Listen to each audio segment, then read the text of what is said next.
యెహెజ్కేలు గ్రంథంలో ఒక మాట అంటారు 18:19 అయితే 18:19 మీరు అతని తండ్రి కుమారుడే దోష శిక్షను ఎలా మోయటలేదని చెప్పుకొనుచున్నారు. కుమారుడు నీతి న్యాయములను అనుసరించి నా కట్టడలన్నిటిని అనుసరించి కైకొనిన కనుక అతడు అవశ్యముగా బ్రతుకుడు. ఆమేన్ చేద్దాం. హల్లెలూయా. ఇక్కడ ఏమంటాడు?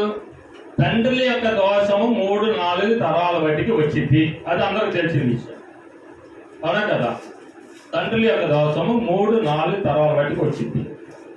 కానీ ఈ తప్పించుకోవడానికి ఇక్కడ ఏమంటారంటే, తండ్రులు చేసిన పనులు వాళ్ళు చేయకుండా ఉంటే, తండ్రులు చేసిన ఒక పాపములు చేయకుండా ఉంటే వారు దోష శిక్షణ తప్పించుకుంటారంటాడు. ఆమె చేద్దాం. వాళ్ళ దోష శిక్షణ తప్పించుకుంటారు. తండ్రుల యొక్క 3-4 తరాల శాపం మన మీదకి రాకుండా తప్పించుకుంటాం. తండ్రుల యొక్క శాపము, తండ్రుల యొక్క దోషము బిడ్డల మీదతో వచ్చింది. అది తప్పదు, కంపల్సరీ అది బిడ్డల మీదకి వచ్చింది.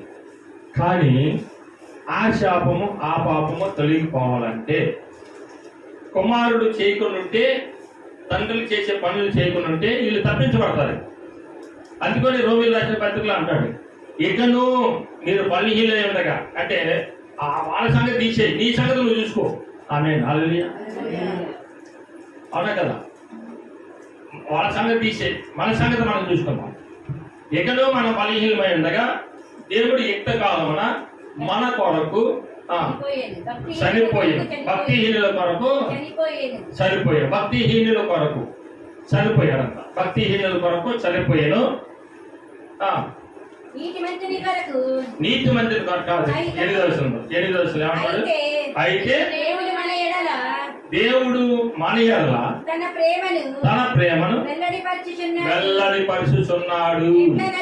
ఎట్లనగా మనం ఇంకను పాపులమై ఉండగానే క్రీస్తు మన కొరకు చనిపోయాను. స్తోత్రం చేద్దామా? ఇంకను అంట మన పూర్వీకులు కాదు వదిలేసాయి, మన అవాదములు కాదు వదిలేసాయి. అప్పుడు చెప్పాడు, బాల్యం నుంచి చెడ్డవారని చెప్పేశాడు, వాళ్ళ సంగతి వదిలేసాయి. ఇకను మనం పాపంలోనే జీవిస్తున్నాం. ఆమె చేద్దామా? లేదా చెప్పండి. ఇకను పాపంలో జీవిస్తున్నాం లేదా? మామూలు కాదు. ఆమేన్. హల్లెలూయా. ఇంకను మనము అదే శిక్షలో ఉన్నాము. అందుకని మనం ఆ పాపంలో ఉండటం వలన దేవుడి ఉగ్రత మన దగ్గరికి వస్తుంది, మనకు తెలియకుండానే వస్తుంది.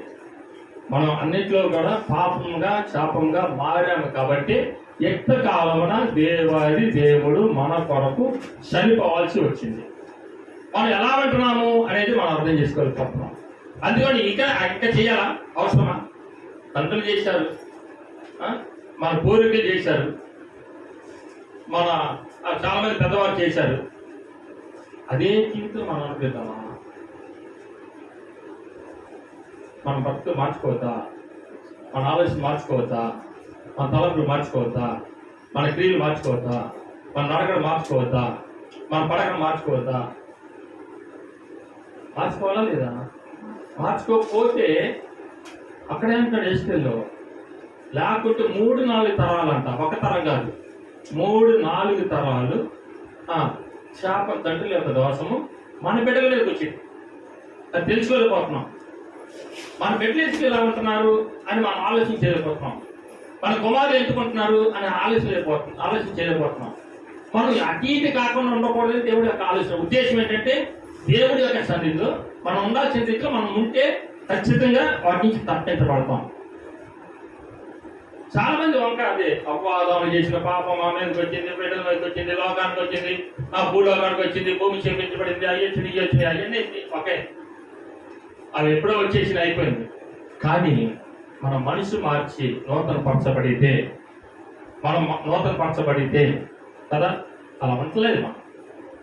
ఇంకా అందుకే అంటాడు ప్రకటనలో ఒక మాట చదువుకుంటే 3:16 అనుకుంటారు, చూడండి ఒకసారి. 3:16లో ప్రకటనలో అక్కడ 3:15 చదవమా ఒకసారి. నీ క్రియలను నేను ఎరుగుదును. నీ క్రియలు అంటే మనం అనుకుంటాము 139 కీర్తనలు అన్నట్టుగా మనం అనుకుంటాం ఏమీ తెలియదు దేవుడికి ఏమి ఎరగదు అనుకుంటాం. మనం చేసే పాపాలు మన నోటి మాట జాగ్రత్త ఉండాలి. ఆమె చేద్దామా చెప్పండి. మన నోటి మాట జాగ్రత్త ఉండాలి, మన చూపు జాగ్రత్త ఉండాలి, మన నడక. పక్క వాళ్ళు చూస్తున్నారండి, బయట వాళ్ళు చూస్తున్నారండి. నీ నిమిత్తమే కదా నా నామము దూషించబడుతుంది అంటాడు.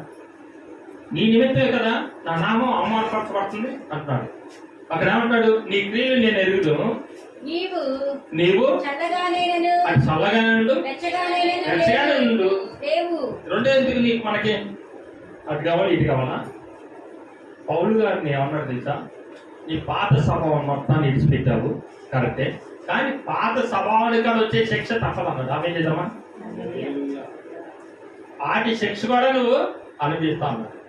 అలానే వచ్చి అయ్యా ఆయన మామూలుడు కాదు, కఠినాథుడు, ఒక్కొక్కరిని చంపుతా వెళ్ళిపోతున్నాడు, ఇలాంటి వాడిని నాకు అప్పు చెబుతావు, రేపు నన్ను కూడా చంపుతాడు, నన్ను కళ్ళు బాగు చేయమంటావు, గుడ్డోడు అయిపోడంటావు, కానీ నేను చేస్తానే కాదంటే. కానీ రేపు నన్ను చంపితే చూడాలి భయం బిడ్డ. ఎందుకంటే అంత కఠినాథుడు. ఎందుకంటే చిన్నపిల్లలను కూడా ప్రార్థన చేస్తుంటే జుట్టు పట్టుకొని పైకి లేపి ఆ జుట్టు ఆ మెడకాయలో నరికేసినాడు. క్రైస్తవులు పడతాడు. కానీ అననయ్యతో మాట అంటాడు, అననయ్య ఎన్ని శ్రమలైతే పెట్టాడు, ఎన్ని ఇబ్బందులు అయితే పెట్టాడు, ఎన్ని రకాలుగా అన్నిటిగా ఉన్నప్పుడు అన్ని రకాలుగా ఆయన మనల్ని దేవుడి యొక్క బిడ్డల్ని హింసించాడు, అంతకంత అనుభవిస్తాడన్నాడు. అనుభవించాడో లేదు చెప్పండి, అందరు చెప్పండి. ఎన్నిసార్లు కోట దెబ్బలు తిన్నాడు? 3 కోట దెబ్బలు తిన్నాడు. రాళ్ళతో ఎన్నిసార్లు పట్టబడ్డాడు? అనేక సార్లు రాళ్ళతో పట్టబడ్డాడు. అంటే శిక్ష ఎక్కడ కనిపోయిందా? దేవుడి నామానికి అవమానం తెచ్చినట్లయితే చర్చ ఖచ్చితంగా ఉంటది. నేను అనుభవించాను, అది తెలుసు. దేవుడి నామాన్ని ఎప్పుడైనా అవమానపరిచి దేవుడి నామాన్ని దూషింపజేసినట్లయితే ఇతరుల దగ్గర కానీ, మన ఇంట్లో కానీ, కుటుంబంలో కానీ, ఫ్రెండ్స్ దగ్గర కానీ, ఇంకెక్కడన్నా కానీ దేవుడి నామాన్ని నువ్వు ఎప్పుడైనా సరే దూషింప చేసినప్పుడు ఖచ్చితంగా శిక్ష ఉంటుంది, తప్పదు. అందుకంటాడు అటు చల్లగా నుండు, అది అచ్చగా నుండు. చూడండి ఇక్కడ ఇంకా బాగా చదివితే మీకు అర్థమైతే, నీ క్రియలను నేను ఎరుగుదును, ఇది చల్లగానే నుండు, ఎచ్చగానే నుండు, లేవు ఉండి నేడలా మేలు ఉండక నువ్వు ఉంటే నేను నిన్ను నా నోట నుండి ఉమ్మి వేస్తానంటాడు. ఇంకా చంద్రబాబు గారు చెప్తారు కఠినంగా. నేను అంటాను ఏంటంటే, మన దేవుడిని నమ్ముకొని ఉన్నప్పుడు, దేవుడు నమ్మని వారికి అది వేరండి, అది శిక్ష తప్పదు. వాళ్ళు డైరెక్ట్ అటాక్, ఇంకా ఏం లేదు, అగ్ని ఆడదు, వాళ్ళకి తీర్పులో ఏముండదు, డైరెక్ట్గా వెళ్ళిపోతారు. కానీ మనకి తీర్పు అనేది ఉంటుంది. అది ఒకటి తెలుసా మీకు? ఆశ్చర్యం చెప్పనా? ప్రభువుని నమ్మకం ఉంటే డైరెక్ట్ నరకము, లేకపోతే పాతాళం వెళ్తాం. ఇటు పాతాళం తప్పదంటూ ఆయన ద్వారా తప్పితేనే తప్ప, ఆయన ద్వారా రక్షణ తప్పితే ఇంకా ఎవరి ద్వారా రక్షణ లేదని చెప్పాడు. కాబట్టి రేపు పొద్దున్న నేను ఊరుకోగా మా ఇంటి పక్క ఆయన పర్లోకంలో ఉండి గంతులేస్తా ఉన్నాడు అనుకో, నేనంటూ ఊరుకున్నాను. వాళ్ళు ఎవరు నాకు అంతకంటే ఎక్కువ వచ్చి గంతులు, కానీ నేను వేయకుండా ఆపుకున్నా. ఎందుకు ఆపాను? అంతకంటే కట్టాల్సింది, అంతకంటే పవర్ఫుల్ని. మరి ఎందుకు ఆగాను? ఆయన ఎందుకు పర్లోకంలో వచ్చా, నేను ఎందుకు అంత సంపడాలు చేసింది అని నేను అడుగుతాను కదా. అదిగో డైరెక్ట్ నరకం వాళ్ళకి అగ్ని ఆరదు, పురుగు సంపద. కానీ మన విషయంలోకి వచ్చేసరికి అక్కడ అంటున్నాడు చూడండి, ఏప్రిల్ రాసిన పత్రిక 6వ అధ్యాయంలో 3వ వచనం కానీ మనం చూస్తే మన విషయంలో చాలా జాగ్రత్త. ఇక్కడ మనం బలహీనమైన అంతే బాధపడుతున్నాడు ఆయన. అక్కడ మనం చూస్తే రోమిల రాసిన పత్రికలో ఇక్కడ మనం బలహీనమైన అంటే, ఇంకనూ అంటే నమ్ముకొని కూడా, దేవుడి దగ్గర ఉంటూ కూడా, దేవుడితో స్నేహం చేస్తూ కూడా, దేవుడి మాటలు వింటూ కూడా, దేవుడితో తిరుగుతూ కూడా, దేవుడి పని చేస్తూ, దేవుడి నామాన్ని ధ్యానిస్తూ ప్రకటిస్తూ ఉన్నప్పుడు నేను వీడియో పెట్టాను. అంటే నేను ఇంకా అందరికి వాట్సాప్లో పెట్టలేదు. మన సాక్ష్యం చక్కగా వచ్చింది. అంతకుముందు ఒక వీడియో ఉంది. వీడియో పండగ మాట్లాడారు శ్రమల దినాలు. ఆ వీడియో 2 చూస్తే నాకు ఆ వీడియో బాగా ఆశ్చర్యించుకున్నాను. లోతైన పాయింట్లు మాట్లాడి అక్క లోతుగా ఆ వీడియో అట్లాగే ఉంది. యూట్యూబ్లో ఉంది. దర్శనపడానికి కొడితే ఉంటుంది. దర్శనపడ అందరికీ అది కొట్టంటే దాంట్లో వరుసగా వస్తాయి. అలాగే ఇక్కడ ఏమంటాడంటే అలా ఉండడానికి వీల్లేదు అంటాడు. ఇంకా అయిపోయింది ఆ సీను. నేను అంటాను మనం ఆడుకునే సీన్ అయిపోయింది, బాధపడే సీన్ అదే, ఎంజాయ్ చేసే సీన్ అయిపోయింది. నాకు అదే ఒకసారి చాలా బాధేస్తాను. ప్రభువా ఎంతకాలం ప్రభువా నువ్వు వచ్చే తొందరగా పోదు కదా.